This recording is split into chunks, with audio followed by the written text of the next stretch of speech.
नमस्कार साथियों, ठकुरेल एजुकेशन में आपका स्वागत है।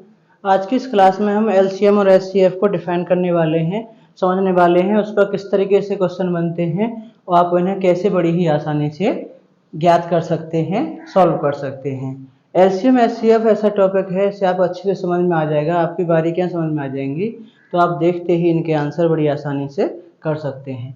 तो चलिए जान लेते हैं। सबसे पहले हम बात करेंगे एचसीएफ, या इसे कहते हैं मासा, महत्तम समापवर्तक या हाईएस्ट कॉमन फैक्टर। अब ये होता क्या है एचसीएफ या हाईएस्ट कॉमन फैक्टर या महत्तम समापवर्तक? ये जो होती है ये बड़ी से बड़ी संख्या होती है। क्या होती है? बड़ी से बड़ी संख्या। अब कौन सी बड़ी से बड़ी संख्या होती है? कि वह बड़ी से बड़ी संख्या होती है कि जो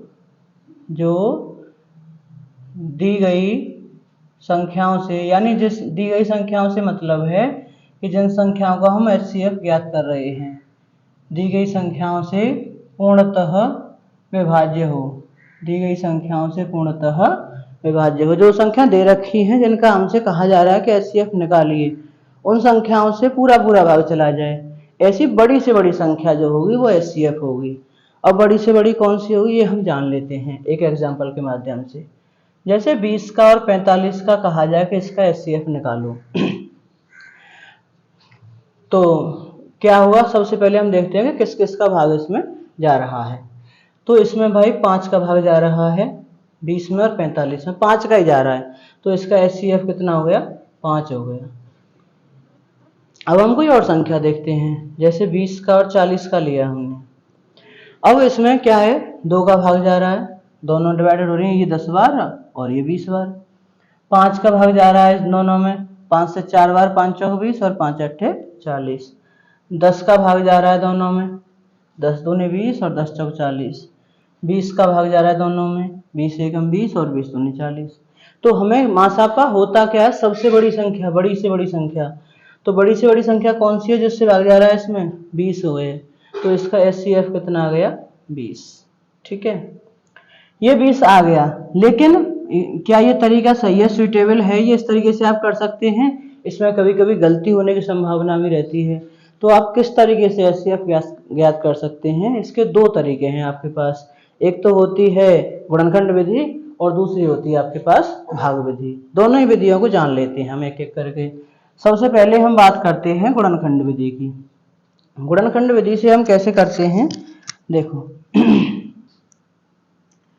गुणनखंड विधि, गुणनखंड से मतलब है यहाँ पर अभाज्य गुणनखंडों से। अभाज्य गुणनखंड किसी संख्या के करके हम उसकी सहायता से कर सकते हैं। जैसे 20 का और 70 का एचसीएफ निकालना है तो पहले इनके अभाज्य गुणनखंड करते हैं। अभाज्य गुणनखंड कैसे होंगे? ऐसे 2 धाम 20, 2 पंजे 10 और 5 एकम 5। ऐसे 70 के करेंगे, 2 का भाग लगाया तो 35 बार गया, 5 का भाग लगाया तो 7 बार गया और 7 का भाग 1 बार गया। ठीक है, अब यहाँ पे इनके जो फैक्टर हैं इन्हें इसके आगे लिख लेते हैं। 20 का भाग इसमें दिया है हमने तो इसके फैक्टर आ रहे हैं 2, 2, 5। तो 20 के फैक्टर हैं 2 और 2 और 5, और 70 के 2, 5 और 7, उन्हें इसके आगे लिख लेते हैं। कैसे? कि 20 के फैक्टर 20 के आगे लिखेंगे 2 गुणा 2 गुणा 5। ऐसे 70 के फैक्टर 70 के आगे लिखेंगे 2 गुणा 5 गुणा 7। अब क्या करते हैं? यहाँ से पेयरिंग करते हैं, कि जोड़ा बनाते हैं। देखो 2 का 2 से और 5 का 5 से। अब यहाँ पे हर एक पेयर में से एक एक संख्या लिख लेनी है। ये इसका इसमें से 2 और इसमें से 5, कितना आ गया? ये 10 आ गया एचसीएफ इसका। इस तरीके से हम 2 संख्याओं का कर सकते हैं। अगर 3 संख्याओं का करना हो तो भी इसी तरीके से करेंगे। कैसे? आपसे कह दिया जाए कि 30 का, 45 का और 90 का, इसका एचसीएफ निकालो, तो क्या करना है आपको? ऐसे ही करना है, इनके फैक्टर कर लेने हैं। 30 के फैक्टर 2 का भाग 15 बार गया, 3 का भाग 5 बार गया और 5 का भाग 1 बार गया। ऐसे 45 का 3 का भाग 15 बार गया, फिर 3 का भाग 5 बार गया और फिर 5 का भाग 1 बार इसमें गया। ऐसे 90 के करेंगे फैक्टर आप, तो 2 से डिवाइड हुआ ये 45 बार, 3 से 15 बार, फिर तो यही आ जाएंगे 3 का 5 बार और 5 का 1 बार। अब क्या करना है? फैक्टरों को उसके आगे लिख देते हैं। 30 के फैक्टर 30 के आगे 2, 3, 5। 45 के फैक्टर 45 के आगे 3 गुणा 3 गुणा 5। 90 के फैक्टर जो हैं 90 के आगे लिखते हैं 2 गुणा 3 गुणा 3 गुणा 5। इसके बाद क्या करना है कि हमें करने हैं इनके पेयरिंग, यानी जोड़ा मिलाने हैं हमें इनके। अब देखो 2 यहाँ पर है और इसमें नहीं है, यहाँ पर है, तो इससे इसे मिला सकते हैं क्या? नहीं, HCF में हम ये काम नहीं कर सकते। जो तीनों में संख्याएं हैं उन्हें ही लिखना है। तो ये संख्या इससे मिल रही है और ये इससे, ठीक है। ऐसे ही 5 यहाँ पे और यहाँ पे, और कोई पेयर इसमें मिल नहीं रहा, यहाँ से नहीं मिला सकते इसे, यहाँ होता तब भी नहीं मिला सकते इसे। क्यों? क्योंकि हम 2-2 के पेयर नहीं बनाएंगे, 3 संख्याओं का HCF निकाल रहे हैं तो 3-3 के ही पेयर हमें बनाने हैं। अब कैसे लिखेंगे इसे? एक एक संख्या लिख लेते हैं हर एक जोड़े में से। कितना होया ये? 15, और यही आंसर हो जाता है, ठीक है ना आसान बिल्कुल। अब दूसरी विधि जो है इसकी भाग विधि, वो और भी आसान है। कैसे है देख लेते हैं एक बार। देखो जैसे मैंने पहले लिखा कि 20 का और 70 का करना है आपको, भाग विधि से पहले यही कर लीजिए 20 और 70 का। इसे करने के लिए बड़ा आसान तरीका है कि 20 का भाग लगाओ 70 में। अब कैसे करेंगे इसे? 20 का पाड़ा ऐसा पढ़ो 70 से ज़्यादा नहीं जाए, 20 या 60, 10 शेषफल बचे। अब जो शेषफल बचा है उसका भाग लगाना, जिस संख्या से हम पहले भाग लगा रहे थे उसमें। 10 का भाग लगाएंगे 20 में, 10 दूनी 20, क्या बचा? कुछ नहीं। इस प्रक्रिया को तब तक करते जाते हैं जब तक कि 0 शेषफल नहीं बच जाता। 0 शेषफल बच जाने के बाद हमने जिस संख्या से भाग लगाया है वही हमारा HCF होता है। तो यहाँ पे HCF कितना हो जाएगा? ये यहाँ पे HCF हो जाएगा 10 हमारा। इसका HCF आ गया 10। अब हम इसके बाद देखते हैं 3 अंकों की संख्या, उसे कैसे हम HCF निकालेंगे। 3 अंकों की संख्या नहीं, सॉरी 3 संख्याएं, इनका HCF निकालना है। जैसे मैं कुछ संख्या ले लेता हूँ, अभी जब हमने गुणनखंड विधि से किया था 30, 45 और 90। इससे आप अपने आंसर की पुष्टि भी कर सकते हैं कि आंसर तो सेम ही आता है। तो करना क्या है? सेम ही करना है इसकी तरह। कैसे? पहली 2 संख्या लीजिए, ये 30 और 45, और इसका HCF ऐसे निकालिए जैसे निकाला है। अब इसका कैसे निकाला? ऐसे इसका निकाल दो। कैसे? 30 का भाग लगाइए 45 में, 30 एकम 30, क्या बचा? 15 शेष बचा। 15 का भाग किस में लगाएंगे? अब 30 में, तो 15 दूनी 30। अब क्या बचा? कुछ नहीं। तो जिससे लास्ट में भाग लगाया है वही तो HCF होता है। लेकिन यहाँ पे 3 संख्या है, HCF अभी ये नहीं होगा। इसका भाग किस में लगाना है? अब तीसरी संख्या में लगा देना है। 15 छिक्के 90, कितनी बार गया? 6 बार।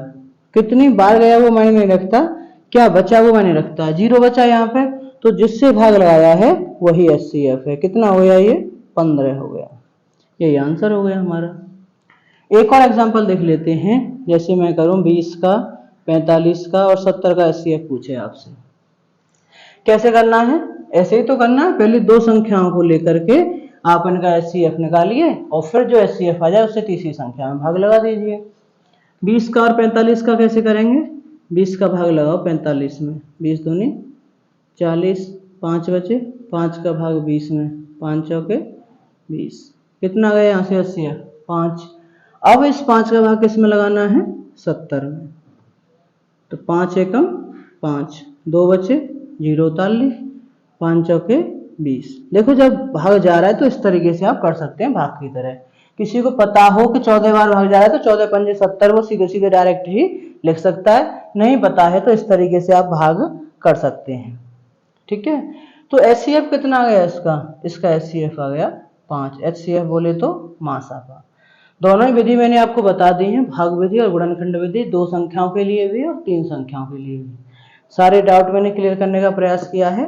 कोई डाउट है आपका तो आप मुझे कमेंट में जरूर बताएंगे। मैं इसके लिए आपको जो है अब आगे बढ़ता हूँ। HCF हो गया, अब LCM जान लेते हैं। LCM क्या होता है? देखो HCF होती है बड़ी से बड़ी संख्या और LCM होती है छोटी से छोटी संख्या। कैसे? LCM जो होता है इसे कहते हैं लासा या लघुत्तम समापवर्त्य या lowest common multiple.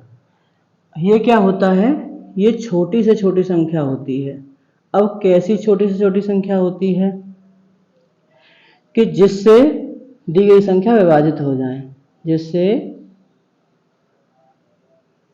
Sorry LCM जो होता है, जैसे देखो पहले ये समझो, परिभाषा बाद में लिखते हैं कि 30 का और 45 का हम HCF निकालें तो ये 15 आता है, क्योंकि 15 का भाग दोनों में जा रहा है, 30 में भी जा रहा है और 45 में भी जा रहा है, दोनों में भाग जा रहा है इसका, तो ये इसका HCF आ गया 15। अब हमें इसका पूछा जाए कि LCM 30 का और 45 का LCM कितना होगा, तो ये होता है भाई साहब 30 का और 45 का LCM होता है 90। यहाँ पे तो ये कंडीशन होती है कि ये जो संख्या जो हमने HCF निकाला है ये इन्हें दोनों संख्याओं को पूरा पूरा विभाजित करता है, और LCM ये होता है कि LCM खुद विभाजित होता है दी गई संख्याओं से। तो LCM क्या होता है कि छोटी से छोटी संख्या जो दी गई संख्याओं से पूर्णतः विभाजित हो, दी गई संख्याओं से पूर्णतः विभाज्य हो, पूर्णतः विभाज्य हो, ठीक है, वो क्या कहलाता है, वो कहलाता है LCM। पेपर में क्वेश्चन आपसे कैसे बनता है कि वो छोटी से छोटी संख्या बताओ जो इन संख्याओं से, कोई संख्या आपको दे रखी होंगी, इनसे पूरा पूरा विभाजित हो जाए, ठीक है। तो एक तरीका तो ये है, डायरेक्ट देखते ही कर सकते हैं आप हिसाब लगा करके, उसमें गलती होने की संभावना रहती है। इसके भी दो तरीके हैं आपको, एक गुणनखंड विधि और दूसरा भाग विधि। कैसे जान लेते हैं एक एक करके। हमें 30 का और 45 का एलसीएम निकालना है, तो 30 का 45 का एलसीएम निकालने के लिए गुणनखंड विधि से कर रहे हैं, तो सबसे पहले हमें गुणनखंड करने होंगे इसके। अब गुणनखंड कैसे करते हैं इसके, वो हम देख लेते हैं। देखो गुणनखंड करेंगे इसके सबसे पहले हम, तो उन्हें ऐसे लिखेंगे, 30 के गुणनखंड 2 का भाग 15 बार, 3 का भाग 5 बार और 5 का भाग 1 बार, ऐसे लिखते हैं। और 45 के गुणनखंड करेंगे तो 3 का भाग 15 बार, फिर 3 का 5 बार और फिर 5 का 1 बार, यही फैक्टर होते हैं, आपको भी पता है बिल्कुल। अब क्या करेंगे, 30 के फैक्टर लिखेंगे 30 के आगे, 2 गुणा 3 गुणा 5, और 45 के फैक्टर लिखेंगे 3 गुणा 3 गुणा 5। अब क्या करते हैं, जोड़ा मिलाते हैं इनके। यहाँ तक तो वही काम है जो एचसीएफ में किया था। अब यहाँ से बस थोड़ा सा काम एक्स्ट्रा ये करना है कि एचसीएफ में तो आप केवल इन पेयर वाली संख्याओं को लिखते थे, जोड़ा जो मिल रही है उनमें से एक एक संख्या आप लिख लेते, लेकिन यहाँ पे जो संख्या बच रही है वो सभी और भी लिखनी है। सबका गुणा कर दो, 5 या 15, 15 45, 45 दूनी 90, ये आंसर हो गया। एक और तरीका है इसका कि आप इसे घात रूप में लिख लीजिए, 2 की घात 1, 3 की घात 1, 5 की घात 1, 3 की घात 2, 2 बार है 3 तो 3 की घात 2 हो जाएगा, और ये 5 की घात 1, और इसका एलसीएम निकालना है आपको। तो जोड़ा मिलाने वाली झंझट खत्म करने के लिए सबसे बड़ी बड़ी घात उठा लो। यहाँ पे 3 अंक हैं, एक तो 2 है, एक 3 है, एक 5 है। तो सबसे पहले 2 की सबसे बड़ी घात कौन सी है, यहाँ पे 1 है, तो 2 की घात 1 ले लो। 3 की सबसे बड़ी घात कौन सी है, 2 है, तो 2 ले लो। 5 की सबसे बड़ी घात कौन सी है, 1 है, तो 5 की घात 1 ले लो, और सबका गुणा कर दो। 3 की घात 2 का मतलब 9, 9 पंजे 45 और 45 दूनी 90। इस तरीके से कर सकते हैं, या जोड़ा मिला करके ऐसे कर सकते हैं। अब हम जानते हैं कि 3 संख्या दे रखी हो तो उनका हम गुणनखंड विधि से एलसीएम या लासापा कैसे निकालेंगे। 30 का, 60 का और 90 का करना है मुझे। तो 30 के फैक्टर लिखेंगे, देखो भाई मुझे तो पता है, आप करके देख सकते हैं। 30 के फैक्टर 2 या 6 पंजे 30 में अभी कर चुका, और 60 के फैक्टर भी ऐसे कर सकते हैं। देखो अंदाज लगा सकते हैं यहाँ से 30 दूनी 60 है, तो एक 2 का अंक एक्स्ट्रा आएगा, बाकी सब इसी के फैक्टर आएंगे इसमें, तो ये हो गया। अब 90 के करने हैं, तो 90 में 30 या 90 होता है, तो 30 से 3 ज्यादा आएगा ये, तो 3 गुणा 2 गुणा 2 को पहले लिख लो और 2 3 के लिख दो इसमें। गुणनखंड आप कर सकते हो, ऐसे कर सकते हो भाई, मैं तो डायरेक्ट कर रहा हूँ। 2 का भाग 45 बार, 3 का भाग 15 बार, फिर 3 का भाग 5 बार और फिर 5 का भाग 1 बार, ठीक है, मैंने ऐसे कर दिए हैं। चलिए अब क्या करते हैं, पेयरिंग करते हैं इनकी। एक ये मिल गया इसमें, एक ये मिल गया इसमें, एक ये मिल गया इसमें। अब इसमें क्या करते हैं, दो दो के जोड़ा भी मिला लेते हैं एलसीएम में। अब यहाँ पे कोई भी नहीं मिल रहा तो कोई दिक्कत नहीं, छोड़ो इसे, नो टेंशन। अब क्या करते हैं, हर एक पेयर में से एक एक संख्या हमें लिख लेनी है। इसके बाद जो संख्या बची है वो भी लिख लेनी है, 1 2 इसमें से, 1 3 इसमें से। सबका गुणा कर दो, 5 या 15, 15 या 45, 45 दूनी 90 और 90 दूनी 180। तो इसका आंसर हो जाता है 180। इस तरीके से आप इसे बड़ी आसानी से कर सकते हो। अब क्या करते हैं हम, इसके बाद इसके भाग विधि से गुणनखंड करते हैं। तो देखो भाग विधि से कैसे करेंगे, इसे हटा देते हैं, भाग विधि से करते हैं। आपने HCF करे भाग विधि से बड़ी ही आसानी से, LCM भी आसान है। इसके लिए क्या करते हैं, बस इन्हें एक साथ लिख लेते हैं ऐसे, इस तरीके से। अब जैसे गुणनखंड करते हैं वैसे करेंगे। 2 का भाग 30 में 15 बार, 45 में जा ही नहीं रहा। फिर 2 का भाग ना तो 15 में जा रहा है ना 45 में जा रहा है, तो फिर नहीं लगाएंगे। 3 का भाग इसमें 5 बार और इसमें 15 बार। फिर 3 का भाग 5 में नहीं जा रहा है और 15 में जा रहा है। फिर 5 का भाग इसमें एक बार, इसमें एक बार। सारे जो गुणनखंड हैं हमारे, उन्हें मल्टीप्लाई करके लिख लेते हैं। 5 या 15, 15 या 45, 45 दूनी 90। तो एलसीएम कितना हो गया, 90।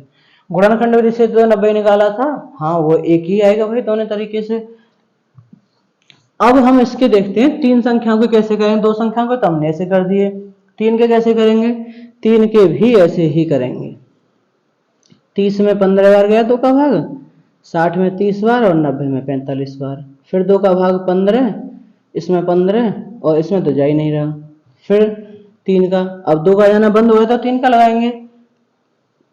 इसमें 5 बार, इसमें 5 बार, इसमें 15 बार।